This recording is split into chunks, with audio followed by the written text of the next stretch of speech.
My wife said she was working late. I tracked her phone, it led me to my best friend's house. I am a 31-year-old man, and the night my wife said she was working late, I watched a small blue dot move across a map and stop at my best friend's house. My hands did not shake. My face did not change. Something inside me stepped back from the edge and took notes. I stared at the screen like it was a weather radar and the storm had finally stopped pretending it was clouds. The dot came from a safety feature we had both agreed to months earlier after a minor accident near her office. She had called me from a curb with a scraped knee and a shaky laugh, and I had driven over with antiseptic wipes and the soft voice you save for the person you plan to grow old with. We turned on location sharing that night, told each other it was for emergencies, and forgot about it in the comfortable way people forget about seatbelts after enough safe drives. I had never checked it without a reason. That evening, I had a reason. She had left home with a rushed kiss and a line about a client deadline. She had mentioned a pitch deck and a manager who needed numbers in the morning. None of it sounded strange. I cooked a simple dinner and set a plate aside with foil because care sits on a table even when no one eats it. Then my phone buzzed with a bank alert for a ride share to a neighborhood in the opposite direction from her office. The name of the street hit my chest like a doorframe.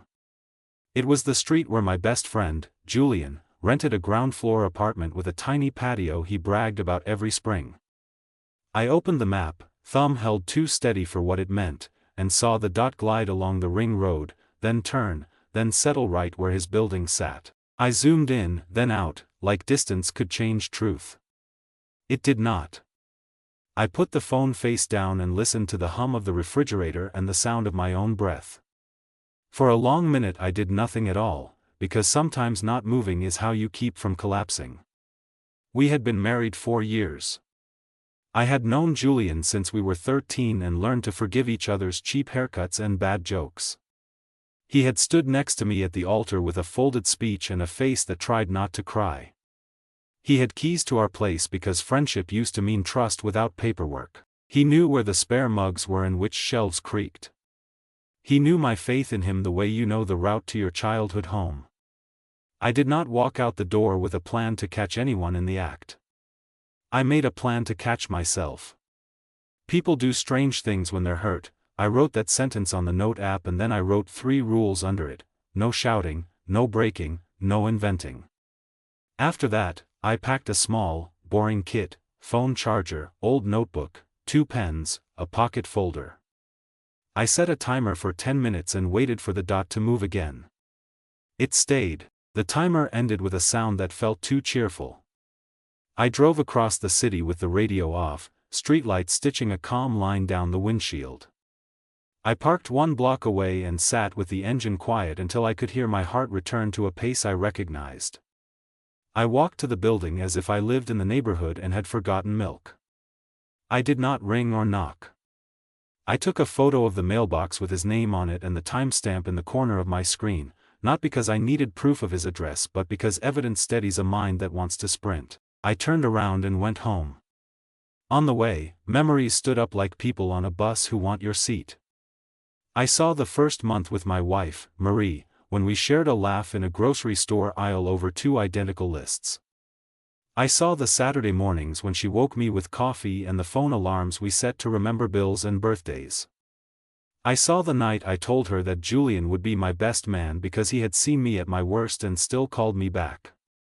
I saw 100 gentle scenes, and none of them erased the blue dot on that map. At home I did the only thing I trusted: I built a timeline. I printed the bank alert. I took a screenshot of the map and emailed it to myself with the subject line set to the date. I checked her shared calendar and copied the meeting entry that supposedly stretched until 10 at night, with a title that could fit any corporate week. I opened our messages and scrolled up to the part where she had written that she would be back late and not to wait up. I knew that if I confronted anyone later, panic would try to rewrite the sequence. Paper would keep the hours in order. I did not call her. I did not call him. I put the phone away and washed the dishes because so much of adulthood is choosing small duties when big pain knocks. At 11, the blue dot finally moved. It returned to the office district and lingered near a tram stop long enough to take a photo of that pattern too. Then it came home. She walked in with a tired smile that did not reach her eyes and told me that the deck had changed 3 times and the manager had been impossible. I nodded. I smelled his brand of detergent on her hoodie, a clean citrus that I had teased him about once because it made his t-shirt smell like advertisements. My stomach did a small, controlled twist. I said I was glad she was safe. I asked about the presentation in simple terms and let her answer with the kind of vagueness people use when they don't want to be caught lying outright. I did not say the word Julian. I did not say the word phone. I said goodnight because sleep is a weapon when you need to think. I slept in pieces and woke with a plan that felt like a bridge, not a trap. First, I needed more than one night's pattern. Accidents happen, rideshares mislabel, phones glitch. Second, I needed to talk to someone who would not pour gasoline on the day. My sister, Sophie, knows how to hold a story without turning it into a headline. I called her on my lunch break and told her only what I could prove. She asked me how I wanted to feel at the end of this, not what I wanted to do in the middle. I told her I wanted to be able to read my own notes without shame. She said that was a good north. Over the next 10 days, a grip of small facts collected themselves. Twice more, the dot took the same detour and stopped at the same address under the same alibi. A charge appeared for a cafe half a block from his building in the late evening. A shared photo on Julian's social feed showed his patio chairs moved in a way I recognized because I had helped him carry them up the stairs, and I know how he hates changing the angle unless he has company. None of it was proof you'd frame on a courtroom wall. All of it was proof you carry in your chest until you can't breathe. I printed and dated everything. I added nothing that wasn't true. On day 11, a package arrived at our place with a women's sports brand logo and Julian's last name on the shipping label. The delivery service had misrouted. I held the box and felt a quiet click inside me, the kind of click you hear when a door aligns with its hinges. I placed the box on the console and took a photo of the label. When Marie came home, she picked it up without thinking and said she would drop it by his place on her way to the office. She sounded calm. She sounded efficient. She sounded like someone who could do this for a while and sleep. My hands went still at my sides. I told her I could take it since my route passed nearer. She shrugged and handed it to me. The moment weighed nothing in the room and everything inside my ribs. That night, I wrote a letter. I addressed it to both of them. I did not accuse. I described the timeline, the map, the receipts, the nights, the package. I asked for a conversation at our kitchen table on Saturday at 10 in the morning, with phones placed face down and facts placed first.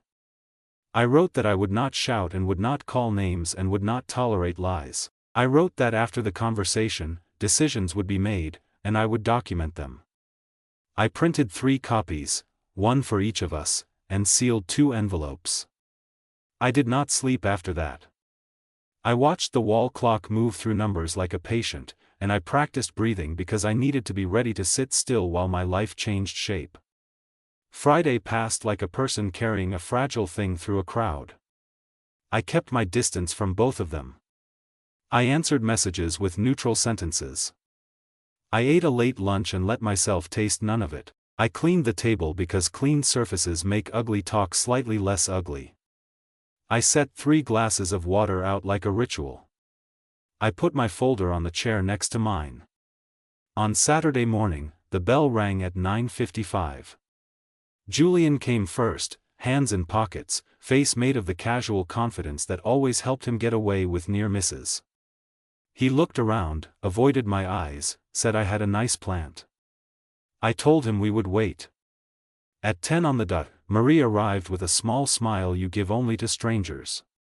She took the chair across from me. She noticed the folder. Her face adjusted like a thermostat. I slid the envelopes across the table and asked them to read silently. They read.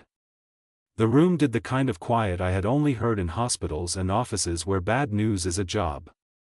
When they finished, I spoke first because damage control loves to grab the microphone, and I was not going to let it. I said I would hear explanations only in the tense of what happened, not what might have happened in other worlds. I said I would not debate feelings until facts were on the floor. I said I had dates and times and screenshots, and that I had seen enough to ask only one question: did they want to tell the truth now or later, knowing later would have witnesses who wore badges. Julian stared at his hands. Marie stared at mine. Then the room breathed out the kind of confession that lands without words like the ones they put in movies. It came in fragments. It had started with a late ride after a group dinner because they lived on the same tram line. It had turned into shared jokes about me being too rigid and her needing more adventure. It had slipped past a line during a weekend when I had gone to help my father fix a fence. It had kept going because inertia is a liar. It had been only twice at first, then more. It had felt like relief until it started to feel like quicksand.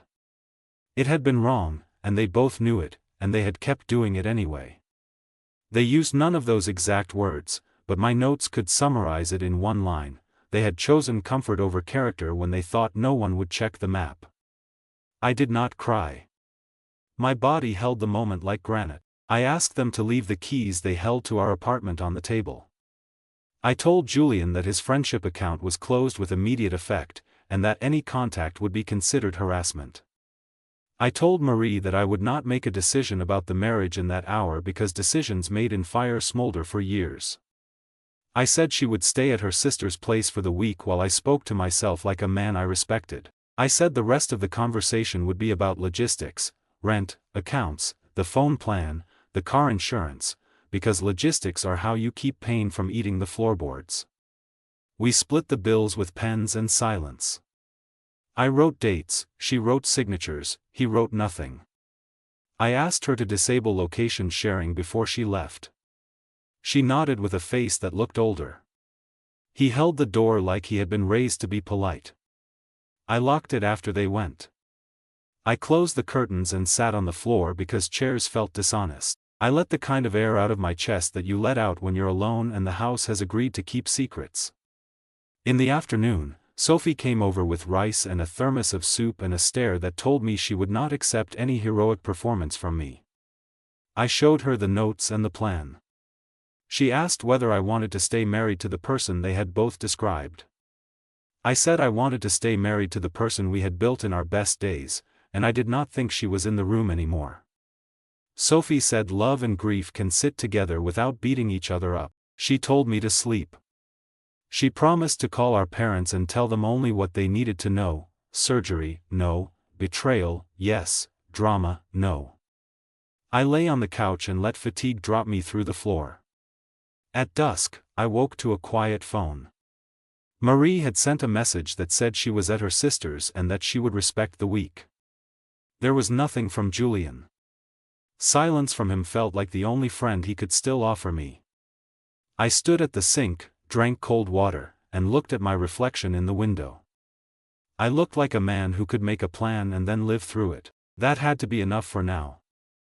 I opened my laptop and began writing a second document. At the top, I wrote the word boundaries, and under it I wrote 4 simple lines I could hold in court or in church or in my own kitchen. No secret locations. No private accounts that touch our life without my name. No friends in our bedroom when I am gone. No stories that rewrite my caution as coldness. It looked ridiculous on the page because it was basic. I saved it anyway.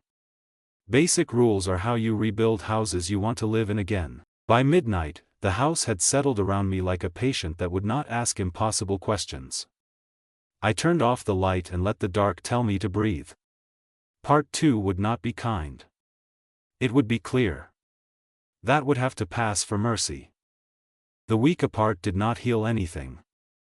It gave pain a clean plate and a fork. I used it to eat what I had to swallow. Mornings became lists. I woke early, prayed a short prayer that asked only for clarity, brewed coffee, and answered the 3 practical emails the situation produced every day: landlord about notice, HR about address verification in case I moved, bank about a temporary second factor lock.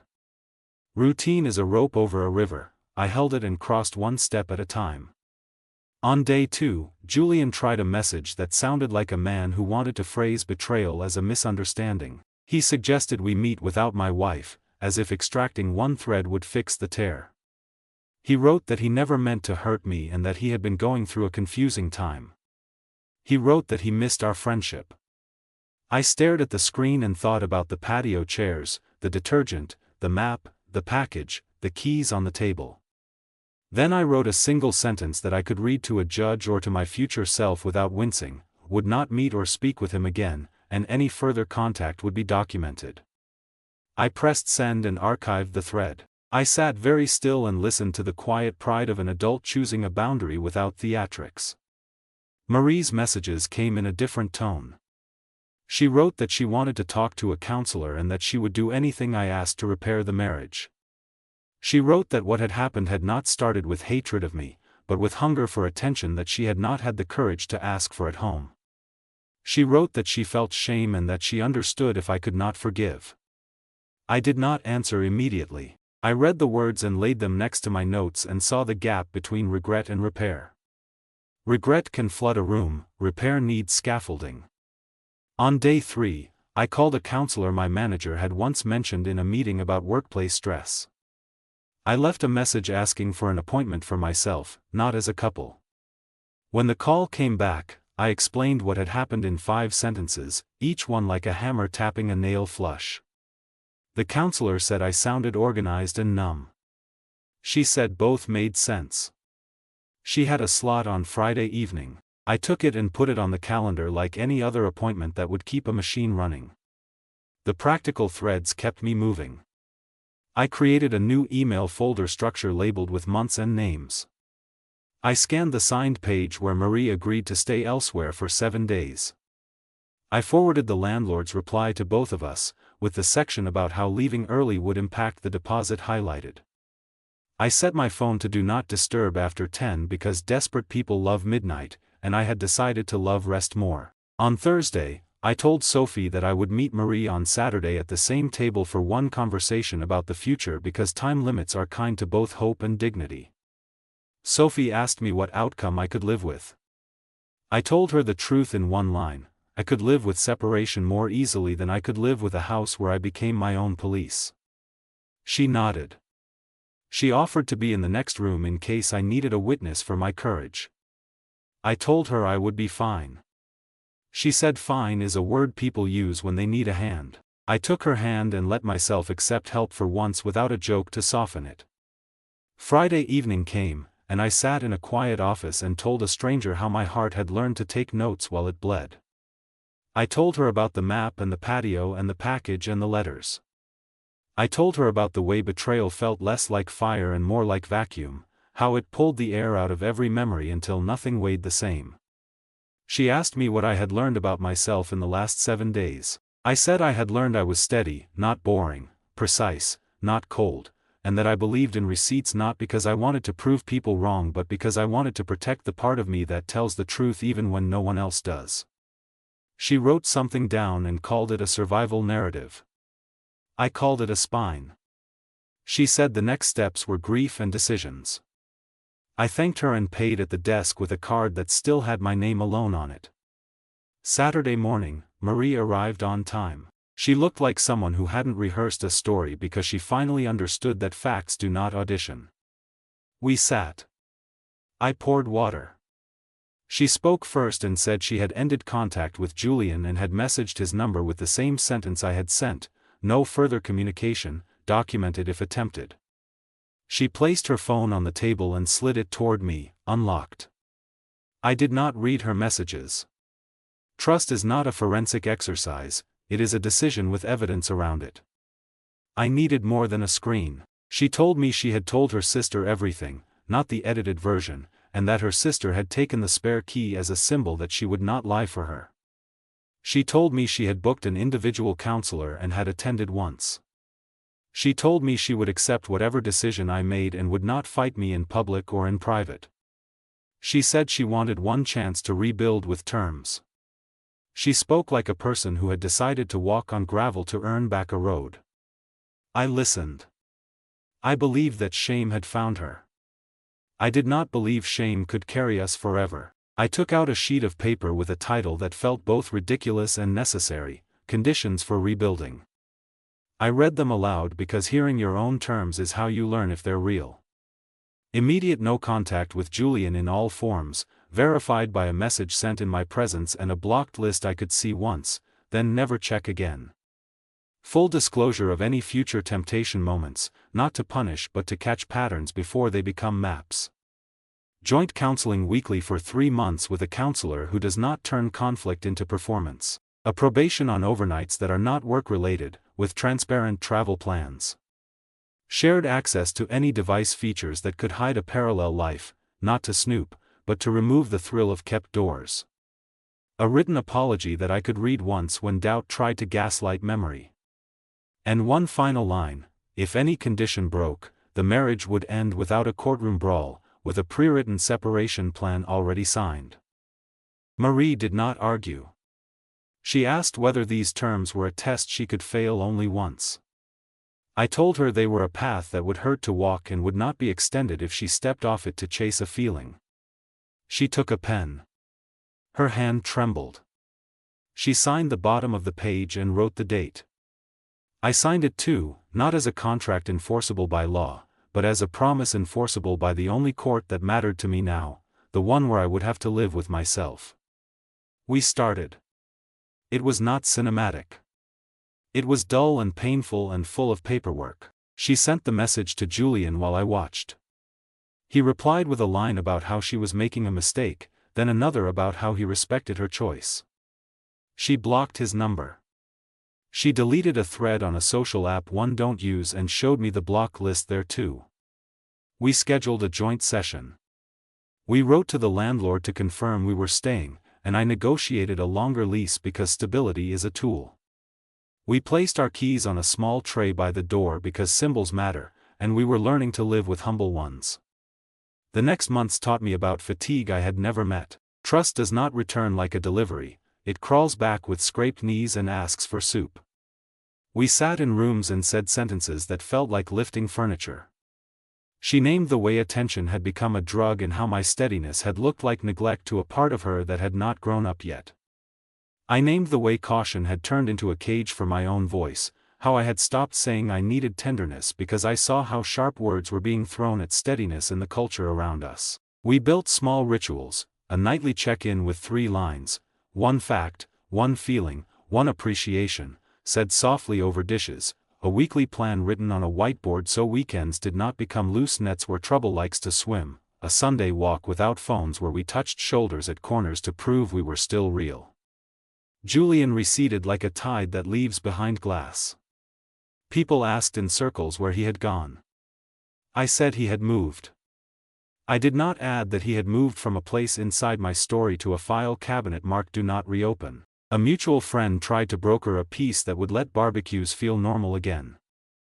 I said normal had been an illusion, and I was not returning to magic tricks. He called me unforgiving. I told him I was practicing a new kind of forgiveness that requires distance to survive. He did not like the model. That was fine. People who want entertainment to resume are not the audience for real life. There were setbacks. One night, 2 months in, a late meeting ran long and my chest lit up like an alarm. I checked the map, then I closed it, then I opened it again because healing is not a straight road. The dot sat at her actual office. I sat at the table and folded laundry until she came home, then I told her what had just happened inside my skull. She listened without defense and put her hand on the table next to mine without touching it, like a person who has learned patience in a class they hated at first. The dot stayed boring for weeks. Boring became beautiful. 3 months later, the counselor asked us to read our original conditions and decide which ones had become habits. We kept no contact and counseling cadence and the whiteboard and the nightly 3 lines. We retired device checks because they had turned into a shadow hobby I did not want. I kept my folder of notes in a drawer I rarely opened. Sometimes I put my hand on it like a relic and felt both the weight of what we survived and the line I would not cross again if asked to ignore a map. We did not reclaim friendship with Julian. I do not believe in rehiring architects who mismeasured the foundation and took payment anyway. I forgave him privately in a sentence I said out loud in the kitchen when no one was there. I said I released him from my daily thoughts. I said he no longer owed me the rent he had never paid to live in my trust. Then I deleted his contact and archived the only photo of the three of us on my phone. I did not throw it away. I do not throw people away. I place them where they cannot break anything else. In the 6th month, Marie wrote the apology letter I had asked for on the first day. She wrote about the map and the patio and the way attention had felt like oxygen when she refused to ask me for air. She wrote that seduction had looked like validation because she had let herself rewrite logic at the speed of loneliness. She wrote that she understood why rules had been necessary, and that she wanted to live in a house where rules were rarely needed because we chose each other before we chose being interesting. I read it once and put it in the same drawer as my folder. I did not need to revisit the content. I needed to know that it existed if my brain tried to tell me I had imagined weeks. When people ask how we are now, I say we are ordinary in a way that costs work. We cook at home more. We never use the phrase working late without a calendar link and a name attached. We leave parties earlier. We sit closer on the sofa. None of it would make a highlight reel. All of it makes a life. Some days we laugh like the first year. Some days we sit in the same room quietly and let the noise in our heads pass like traffic.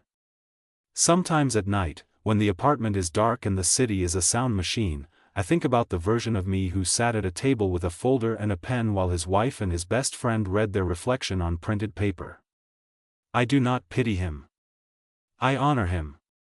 He saved me months of madness by insisting on facts. He saved me years of paranoia by refusing to be a detective longer than necessary. He saved the small, simple parts of life that betrayal likes to steal while it tells you it is giving you passion. I do not know if we will make it to decades. I know that if we do, it will be because we chose dull courage over theatrical pain more days than not. And if we do not, the separation will not be a war. It will be two people who kept notes, told the truth, paid the bills, returned the keys, and walked out without confetti. That is not romance. It is respect. Respect is what I can live with. When I think about tracking that blue dot, I do not feel ashamed. I feel grateful to the past version of us who turned on a feature for emergencies. It ended up saving a different kind of life than we expected. It saved me from becoming a man who argues with what he already knows. It saved her from becoming a person who believes secrecy is a personality. It saved our small kitchen from turning into a stage for speeches we could not take back. And it saved a quiet space in my chest for a future where my first response to fear is not control, but clarity. If someone reading this ever faces the same kind of night, this is the only map I can offer. Take notes, not bait. Ask for facts before feelings, then let feelings come. Set rules you can live with on days when you hate the person in front of you, because those are the rules that keep you both safe when you love them again. Decide what you will not be in your own house, detective, warden, director, and write it down. Then pick one boring kind action and do it, for yourself first. Breathe. Drink water. Sleep if you can. Tell one person who will not turn your pain into sport, and when the morning arrives, choose clarity again. I still pass Julian Street sometimes when traffic pushes me down the long way home. I do not look toward his building. I look at the light and wait for green and tell myself the same sentence I have used for months: I am allowed to move forward at the speed of honesty. Then I do. I go home to a small apartment where two people try to tell the truth before it becomes a map for a lie. I put my keys on the tray. I wash my hands. I check the whiteboard. I sit at the table that has seen both kinds of talk, and I choose the version of myself who will be able to read his own notes years from now without flinching. That is the ending I can live with. That is the beginning I keep choosing. Follow me for more stories.